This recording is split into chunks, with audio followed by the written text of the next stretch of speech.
Hello friends, welcome again to the ministry of update. इस video में जो advertisement है वो एनबीसीसी यानी कि national building construction corporation of India की तरफ से है, जो कि गवर्नमेंट ऑफ इंडिया की ministry of housing and urban affairs के अंतर्गत काम करती है। और एक ये आपकी पब्लिक सेक्टर कंपनी है, नवरत्न कंपनी है। ठीक है, इसमें मेजर जो वैकेंसीज निकली हैं मोस्टली हायर पोस्ट के लिए हैं, और लेकिन हम बात करेंगे फ्रेशर कैंडिडेट्स के लिए जो वैकेंसीज हैं। आप इसमें देख सकते हैं डिप्टी मैनेजर कंपनी सेक्रेटरी की पोस्ट है, 33 ईयर्स एज लिमिट है, और क्वालिफाइड जो कंपनी सेक्रेटरी की क्वालिफिकेशन मांगी हुई है 3 ईयर्स का एक्सपीरियंस चाहिए इन रिलेवेंट डिसिप्लिन, वो आप देख सकते हैं। सिमिलरली कॉर्पोरेट कम्युनिकेशन में आपके पास पीजी डिप्लोमा चाहिए मास कम्युनिकेशन या जर्नलिज्म में, और 2 ईयर का एक्सपीरियंस चाहिए, 30 ईयर्स एज लिमिट की गई है, और टोटल नंबर ऑफ पोस्ट आपके यहाँ पर 2 हैं ना। अब बात करेंगे असिस्टेंट मैनेजर राजभाषा, इसकी भी 30 ईयर्स की एज लिमिट है, 1 पोस्ट है, और इसमें मास्टर डिग्री चाहिए आपको, जो कि नॉर्मली आपकी जो असिस्टेंट डायरेक्टर राजभाषा होती है, similar kind of post in PSU is assistant manager राजभाषा, यहाँ पे देख सकते हैं। और आपके यहाँ पे 2 ईयर का एक्सपीरियंस लगाया हुआ है। Assistant manager human resource and management, यहाँ पर आपकी टोटल नंबर ऑफ पोस्ट 4 हैं, और यहाँ पर 30 ईयर्स की एज लिमिट है। आपको MBA फुल टाइम चाहिए, MSW यानी कि masters in social work, 2 year post graduate degree या diploma in management from government recognised university with 60% marks. But यहाँ पे ध्यान देने वाली बात है, आपकी डिग्री या डिप्लोमा फुल टाइम होना चाहिए वो। ठीक है, पार्ट टाइम या डिस्टेंस मोड से ये PSUs अब एक्सेप्ट नहीं करेंगे आपका। और इसके साथ ही साथ आपको 2 साल का एक्सपीरियंस होना चाहिए। एक्सपीरियंस किस कंपनी में और किस डिसिप्लिन में होना चाहिए वो यहाँ पर लिखा हुआ है। अब बात करेंगे हम यहाँ पर जो मेजर पोस्ट जिनके लिए ये वीडियो मैं बना रहा हूँ, बेसिकली ये सीनियर प्रोजेक्ट एग्जीक्यूटिव सिविल की पोस्ट है। यहाँ पे टोटल नंबर ऑफ पोस्ट 10 है, 30 ईयर्स की एज लिमिट है। यहाँ पे लिखा हुआ है full time degree in civil engineering, यानी कि BE-BTech होना चाहिए आपका सिविल इंजीनियरिंग में 60% मार्क्स के साथ, और 2 ईयर का एक्सपीरियंस चाहिए in the field of PMC, EPC, real estate infrastructure, और 1 ईयर रिलैक्सेशन अगर मिलेगा in experience will be given to the candidate who have done MTech course. अगर आपके पास MTech डिग्री है तो आपको केवल 1 ईयर का एक्सपीरियंस रिक्वायर्ड होगा। ठीक है, और नेक्स्ट वन है आपका असिस्टेंट मैनेजर PHE।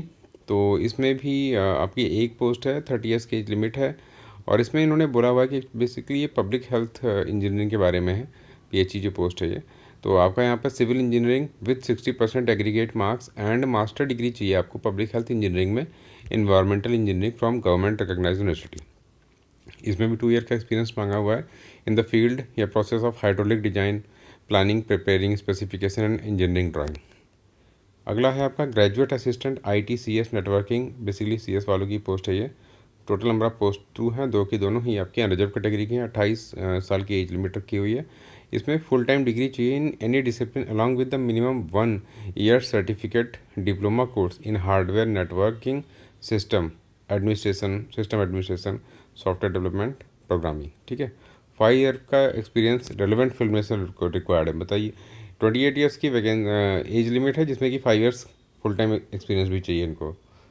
जिस दैट मीन्स बंदा 23 ईयर्स में ही लग गया हो तो वो मतलब ये अटेंड कर सकता है, अदरवाइज मुश्किल है इस पोस्ट को भर पाना उसके लिए। अब बात करते हैं जूनियर इंजीनियर सिविल के लिए, तो यहाँ भी 28 ईयर्स की लिमिट है, और आपके पास टोटल नंबर ऑफ पोस्ट 20 हैं। अनरिजर्व कैटेगरी की 8 पोस्ट है, और रिजर्व कैटेगरी वाइज पोस्ट आपको यहाँ पे दी हुई है। 3 ईयर्स फुल टाइम डिप्लोमा चाहिए आपको सिविल इंजीनियरिंग में, कोई भी एक्सपीरियंस की रिक्वायरमेंट नहीं है, बट आपका जो डिप्लोमा होना चाहिए मिनिमम 60% मार्क्स उसमें आपने अटेंड किए होने चाहिए। जूनियर इंजीनियर इलेक्ट्रिकल की बात करेंगे, यहाँ पर टोटल नंबर ऑफ पोस्ट आपकी 10 है, एज लिमिट आपकी अगेन 28 ईयर्स है, और यहाँ पर आपको जो डिप्लोमा चाहिए 60% मार्क्स के साथ वो चाहिए आपको इलेक्ट्रिकल इंजीनियरिंग में। There is no experience required in this post. Now junior engineer civil की बात करें तो यहाँ पर टोटल नंबर ऑफ पोस्ट आपकी 5 है, और 28 ईयर्स की एज लिमिट है, और यहाँ पर जो डिप्लोमा चाहिए आपको चाहिए मैकेनिकल इंजीनियरिंग में विथ 60% मार्क्स। यहाँ भी आपको एक्सपीरियंस की कोई रिक्वायरमेंट नहीं है। अब प्रोसीजर क्या है अप्लाई करने का वो आप देख सकते हैं कि आपका जो 6 मार्च से इसकी एप्लीकेशन से स्टार्ट हो जाएंगी। आप NBCC के साइट में जाके करियर सेक्शन में करियर विद ह्यूमन रिसोर्स के सेक्शन में जा करके आप वहाँ से 6 तारीख 10 बजे से अप्लाई करना स्टार्ट करेंगे, और 5 अप्रैल तक आप इसके लिए अप्लाई कर सकते हैं। ठीक है, तो ये आपका opening and closing date of registration दिया हुआ है, और इसमें क्या है डॉक्यूमेंट क्या अपलोड करने हैं वो उसमें आप डिटेल में आप देख सकते हैं क्या क्या है, matriculation, passport size photograph, what इसमें रिक्वायर्ड है, आप एक बार वो देख सकते हैं। ठीक है, अब हम बात करेंगे इसकी पेमेंट की, तो 1000 रुपये चाहिए आप पेमेंट है general EWS and OBC category के लिए। SC ST PWD PH candidate को और डिपार्टमेंटल कैंडिडेट को कोई भी फ़ी पे नहीं करनी है इसमें। यहाँ पे आपको सिलेक्शन प्रोसीजर दिया हुआ है कि किस कैटेगरी ऑफ पोस्ट के लिए क्या सिलेक्शन मोड है। तो जैसे आप S3 कैटेगरी की जो पोस्ट है बेसिकली जो 28 ईयर्स की एज लिमिट वाली है, उसमें आपको कंप्यूटर बेस्ड टेस्ट होगा ओनली और मेरिट बेस पे सिलेक्शन हो जाएगा। कुछ E0 लेवल की जो पोस्ट है वहाँ पे आपका skill test followed by interview होगा। Similarly E2 E3 E2 E1 category की जो पोस्ट है वहाँ पर आपका CBT होगा और पर्सनल इंटरव्यू होगा, दोनों की बेस पे मेरिट बनेगी। और जो हायर लेवल की पोस्ट है E6 वहाँ पे केवल पर्सनल इंटरव्यू लगेगा आपका। सैलरी के बारे में दिया हुआ है कि क्या क्या आपको पे एंड अलाउंसेस मिलने वाले हैं। बेसिक पे DA IDA पैटर्न का मिलेगा आपको, और इसके अलावा HRA Pakistan allowances, cafeteria allowance, performance related पे, PLI वगैरह, आपको मेडिकल फैसिलिटी CPF वगैरह आपको यहाँ पे मिलेगा। ठीक है, बाकी यहाँ पे जनरल इंस्ट्रक्शन दिए हुए हैं, आपको कैसे अप्लाई करना है वो आप यहाँ से देख सकते हो। यही अपडेट इस वीडियो के माध्यम से मुझे आपको देना था। अगर आपको वीडियो अच्छी लगी है और आप इसी तरीके की वीडियो के अपडेट चाहते हैं तो please do subscribe this channel. Have a nice day.